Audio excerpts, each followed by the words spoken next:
आप देख रहे हैं मेरे हाथ में और सभी के हाथ में एक लाल फूल, जिसको कहा जाता है कि हिमालयन रोज ट्री। रोज तो गुलाब को कहते हैं और गुलाब की तरह ही इसका हुस्न जो है, शबाब जो है, ब्यूटी जो है वो लगती है दूर से। लेकिन यहाँ पे गुलाब की पंखुड़ियाँ जो हैं, पेटल्स, वो अलग अलग होती हैं, लेकिन इसमें सारी पेटल जुड़ती हैं और एक घंटी जैसी बनती है। अगर आप ध्यान से देखेंगे तो एक फूल की जो 5 पेटल्स हैं, पंखुड़ियाँ हैं, वो जुड़ी हुई हैं और एक घंटी बनती है।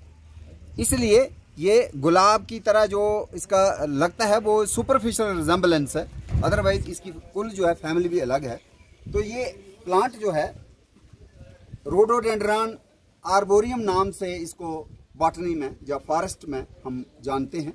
और नाम जो है रोडो का मतलब रेड होता है और डेंड्रॉन का मतलब होता है दरख्त। ऐसा दरख्त जो लाल शबाब में रंग जाता है बसंत के आने पर। और आर्बोरियम का मतलब होता है दरख्त की तरह, क्योंकि ये छोटा मोटा दरख्त हो जाता है 4-5 मीटर 6 मीटर। लेकिन इस रोडोडेंड्रॉन आर्बोरियम का सबसे बड़ा टाल ट्री भारत में, इंडिया में, नागालैंड में है। और नागालैंड वालों ने भी इसको स्टेट फ्लावर का दर्जा दिया हुआ है। और उत्तराखंड एक हमारा जो हिमालयन स्टेट है, उन्होंने भी इसको स्टेट ट्री घोषित किया हुआ है, क्योंकि इसकी ब्यूटी के, इसकी खूबसूरती के साथ वहाँ की संस्कृति में, गढ़वाल में, कुमाऊं में काफ़ी लोक गीत भी उन्होंने बनाए हुए हैं। और ऐसा कहा जाता है जैसे नई अभी बच्ची की शादी हुई हो और वो ससुराल में हो तो माँ कई बार याद करती है अपनी बेटी को। और ये फूल जब खिलते हैं तो इसको देख के उसको ऐसे लगता है जैसे मेरी बेटी दुल्हन नई वो सजी संवरी जो वो आ रही है शायद मायके। तो इस तरह के गीत जो हैं। उसके साथ साथ ये जो प्लांट है रोडोडेंड्रॉन, इसको हमारे बिलावर में, रामनगर के पहाड़, डुड्डू, बसंतगढ़ में कहते हैं च्यू। लेकिन जब हम त्रिकुटा हिल्स में या पंचेरी लांदर के इलाके में बात करते हैं तो यहाँ के लोग उसे बोलते हैं मदाल। और जब हम चले जाते हैं डेरा की गली, रजौरी, पुंछ, बोफलिया, तो उधर इसका नाम होता है हरदुल। और अगर हम डलहौजी, चंबा में चले जाते हैं, उधर नाम इसका हो जाता है बुरांस। नेपाल में इसको लाली बुरांस कहते हैं। और नेपाल एक देश जो है हमारा, उन्होंने तो इसको अपना नेशनल फ्लावर घोषित किया हुआ है। जैसे हमारा नेशनल फ्लावर इंडिया का है लोटस, लेकिन नेशनल फ्लावर नेपाल का है रोडोडेंड्रॉन आर्बोरियम या बुरांस, रोज ट्री। पूरी दुनिया में इसके 1157 किस्में हैं, 1157 स्पीशीज। और अमेरिका में भी ये है और रशिया में भी ये है, यूक्रेन में भी ये है और कनाडा में भी ये है। लेकिन सबसे ज़्यादा इसकी डाइवर्सिटी हमारे हिमालयाज में है, इंडिया में।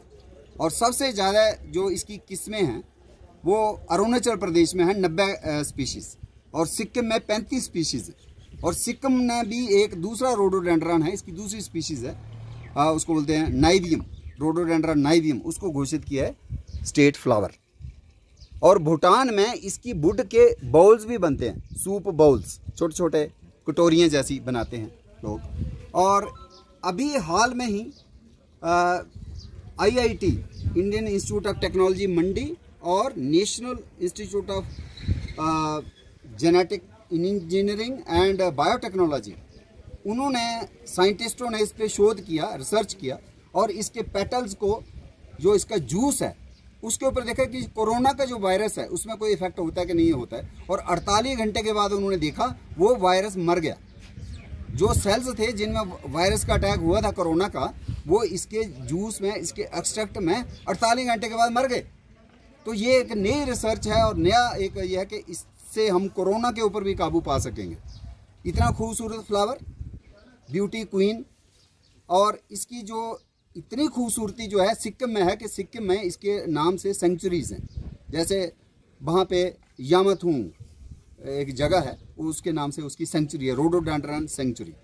और वहाँ पे रोडोडेंड्रॉन की नर्सरीज भी बनी हुई हैं। हमारे जिस तरह से हमारे मोबाइल का इंटरनेट होता है, इसी तरह से हमारे जंगलों में भी एक इंटरनेट होता है, अंडरग्राउंड।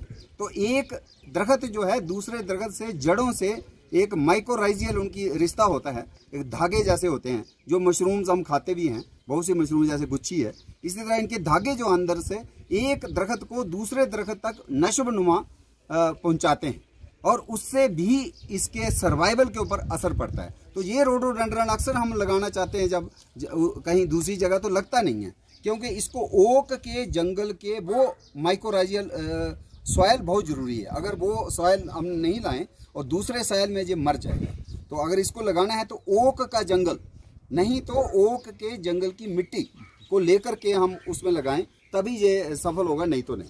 तो ये रोडोडेंड्रन आर्बोरियम चूँकि ट्री है, लेकिन इसका ये मतलब नहीं है कि इसके सारे ट्रीज़ होते हैं। हमारे जम्मू कश्मीर में अगर हम पहाड़ों में चले जाएँ, कश्मीर के पहाड़ों में, जहाँ भद्रवाह के पहाड़ों में, सियोज धार में चले जाएं, तो छोटे छोटे प्लांट भी इसके हैं, जैसे रोडोडेंड्रन एंथोपोगान।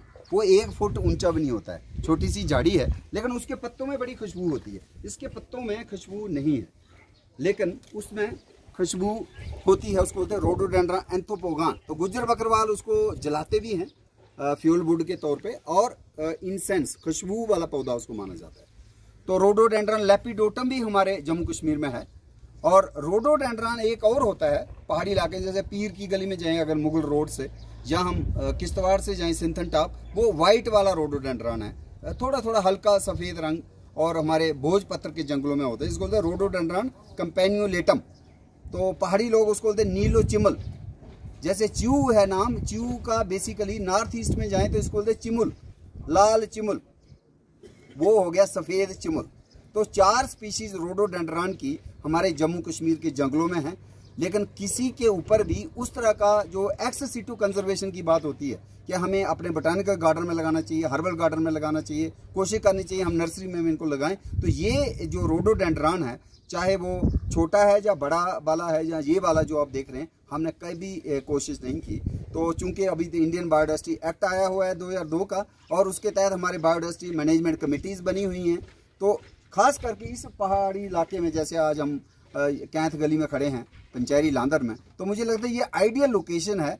कहीं पे हम चुलना रेस्ट हाउस के पास भी कोई कोशिश करें कि इसके 50-100 जो कटिंग्स से भी, या इसका सीड को भी सो करके देखें, और कहीं ना कहीं हम कोशिश करें कि इसकी भी मल्टीप्लिकेशन हो, और आने वाले दिनों में हम इसकी भी एक एस्थेटिक प्लांटेशन को एक बढ़ावा दें, क्योंकि ये लोकेशन तो बड़ी अच्छी है। जिस तरह देख रहे हैं पीछे आप, पहाड़ लदे हुए हैं बर्फ़ से, और बसंत में सबसे पहले खिलने वाला फूल जो है दरख्तों में, वो रोडोडेंड्रन आर्बोरियम है, बोरांस है, च्यू है, मदाल है। इसको पिछले दिनों हम गए थे, जो मेरे साथ हैं बॉटनी के प्रोफेसर गवर्नमेंट डिग्री कॉलेज में हैं, विजय चंदन जी।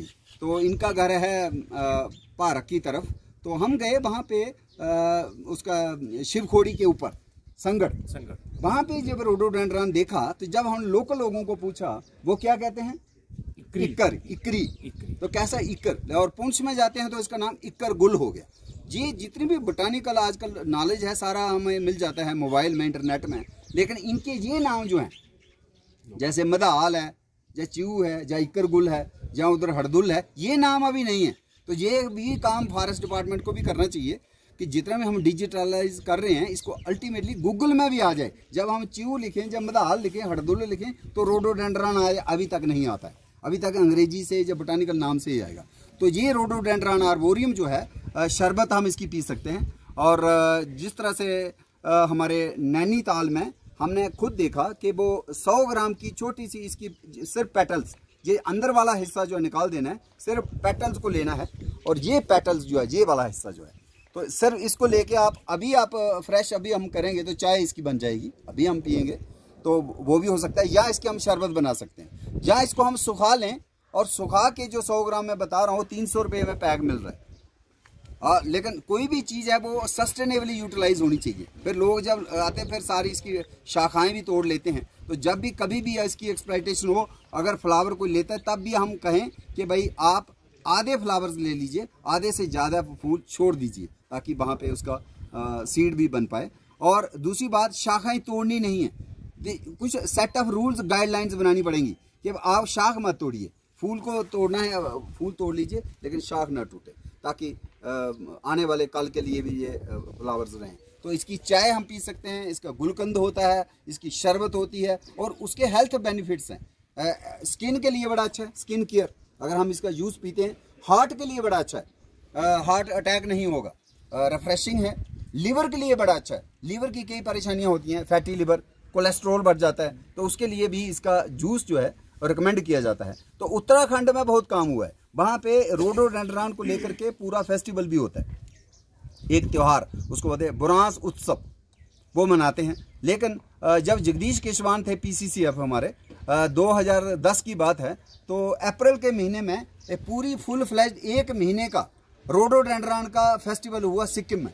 तो बाय द वे मुझे भी 2 दिन उन्होंने भेजा था, तो वहाँ जाके हमने देखा कि किस तरह एक फूल को लेके वहाँ के चीफ मिनिस्टर, वहाँ के नॉट ओनली फ्रॉम इंडिया पर बाहर से भी लोग आए थे, यूरोप से, स्वीडन से, और आकर के उन्होंने रोडोडेंड्रॉन के ऊपर बताया कि किस तरह से हॉर्टिकल्चर में, गार्डन्स में इसकी कई वेराइटीज़ बनाई हुई हैं। और हम भी गए थे कनाडा में और हमने देखा वहाँ पे रोडोडेंड्रॉन के गार्डन्स हैं, जैसे हमारे चंडीगढ़ में हम जाएँ रोज़ गार्डन है जहाँ हमने, लेकिन रोडोडेंड्रॉन का गार्डन किसी जगह नहीं मिलता। सिक्किम में काम हो रहा है। तो मैं चाहता हूं कि हमारे फॉरेस्ट के जो एम्प्लॉइज़ हैं अपने अपने लेवल पे, छोटी लेवल पे, स्तर पे इसकी प्लांट्स को मल्टीप्लाई करके हम इस चीज़ को बढ़ावा दे सकते हैं कि आने वाले काल में जैसे सांकरी देवता है वहाँ पे थोड़ी सी जगह हो तो वहाँ पे भी रोडोडेंड्रॉन लगाएं, और ताकि एक तो खूबसूरती से भी सारे हम इससे वाकिफ़ होंगे, हमारे बच्चे भी, और दूसरा सेहत के लिए। कोरोना जैसी बीमारियों का अगर इसमें इलाज की शफा है तो ऐसे रोडोडेंड्रॉन आर्बोरियम, ऐसे फ्लावर को और ऐसे फॉरेस्ट्री को हमें ज़्यादा पॉपुलराइज भी करना चाहिए, मल्टीप्लाई भी करना चाहिए, लगाना भी चाहिए, और लोगों को एक छोटा सा लाइवलीहुड्स, छोटा सा उनको एक सप्लीमेंट कर सकते हैं अपनी इनकम। और ये बड़ा आसान रिसोर्स है, लेकिन सस्टेनेबल यूटिलाइजेशन बहुत जरूरी है। और ये सारी बातें इंडियन बायोडाइवर्सिटी एक्ट के तहत जो रूल्स बने हैं बायोडाइवर्सिटी मैनेजमेंट कमेटीज़ के लोगों को मुझे लगता है बताना चाहिए। आप थोड़ा देखिए, ओक रोडोडेंड्रॉन फॉरेस्ट पंचैरी में, उधमपुर फॉरेस्ट डिवीजन, उधर त्रिकुटा हिल्स है, बमाग का एरिया, और पीछे नाथा टॉप है। और ये जो फ्लावर है ये ऐसा एक प्लांट है जिसको इंडिया में साइंटिस्टों ने क्लाइमेट चेंज, ग्लोबल वार्मिंग की स्टडी करने के लिए इस्तेमाल किया। आमतौर पर इसके जो फूल हैं मार्च के महीने में खिलते हैं, लेकिन देखा गया नॉर्थ ईस्ट में, सिक्किम में, भूटान में, नागालैंड में और उत्तराखंड में इसकी फ्लावरिंग नैनीताल के आसपास जनवरी 15-20 को ही शुरू हो जाती है, और फरवरी आते आते इसकी फ्लावरिंग जो है ख़त्म होने के कगार पर आ जाती है। जो इसका शिफ्ट हुआ कि मार्च महीने में फूल खिलने का वक्त शिफ्ट हो गया एंडिंग जनवरी या फर्स्ट वीक ऑफ फरवरी, तो 1 महीने का जो पीछे जाना ये माना जा रहा है। ये जो ट्री है इसकी जो फ्लावर्स हैं they are very sensitive to minor change in the climate. जो टेम्परेचर थोड़ा सा जो बढ़ जाता है, early temperature rise in the spring, उसके कारण इसकी जो अर्ली फ्लावरिंग हो रही है। तो उत्तराखंड में चूँकि इसका काफ़ी ज़्यादा इस्तेमाल होता है स्क्वैश बनाने में, जैम्स बनाने में, शरबत बनाने में, अब उनको भी ये प्रॉब्लम आ रही है। अगर ये जनवरी फरवरी में हार्वेस्ट करके हम इसकी शरबत बनाते हैं तो उसको स्टोर करने में थोड़ी दिक्कत होती है, क्योंकि सही इसका आनंद भी कहिए और हेल्थ बेनिफिट्स इसके जूस के, शरबत के, वो होते हैं गर्मियों के मौसम में, मई जून में। तो मई जून तक ये शरबत जो है चलना चाहिए। तो उसके लिए अगर ये अर्ली फ्लावरिंग हो जाती है तो फिर अर्ली इसका जो है स्क्वैश की एक तो क्वालिटी भी थोड़ी इसकी कंप्रोमाइज़ हो जाती है।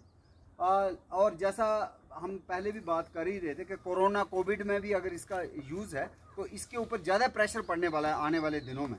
तो उसके लिए मुझे लगता है फॉरेस्ट डिपार्टमेंट को पहले ही कमर कस लेनी चाहिए कि इसकी नर्सरीज वगैरह बनाएं। और ये पर्टिकुलर जो प्लांट है, अभी हम सुन रहे थे आवाज़, एक परिंदा बोल रहा था, अभी सुने जरा।